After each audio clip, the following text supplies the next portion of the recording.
11 години штипјанецот Јордан Коцев се тужи со државата која според него ниту го прашала, ниту му платила, а му одзела 16 декари земја во индустријскиот дел на Штип. По имотно правни има од 2009 година воден процес.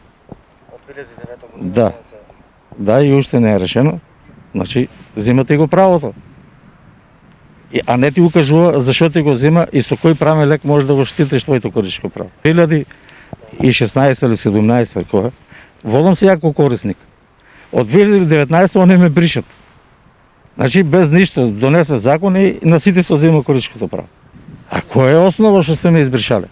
Не во со гума избрши го и зима му го на некој. Па вкупно 16 метри квадрат. Освен што имотот му го одзела без никакво објаснување и причина, таа на Јордан досега ништо и не му платила. На никој ништо не е понудено.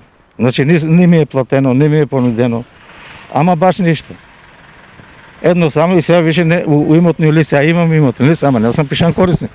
Стоја горе Република Македонија. Изморен од долгите години влечење по судови, бесконечните рочишта и големи трошоци, Јордан Коцев апелира до сите што можат да му помогнат во овој случај. Да се реши овај проблем, да се смене тај закон. Или кој земјиште е потребно на државата, нек си го земе свак, кој не е потребно да не го даде, ние да се со тие физички лица расчистиме, а не вака да не држе у статус кво.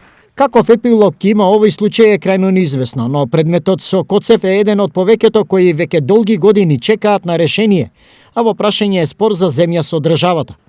Нерасчистени сметки државата има со сопственици на земја од селата Кривидол, Лакавица, Софилари, Тркање и Бања.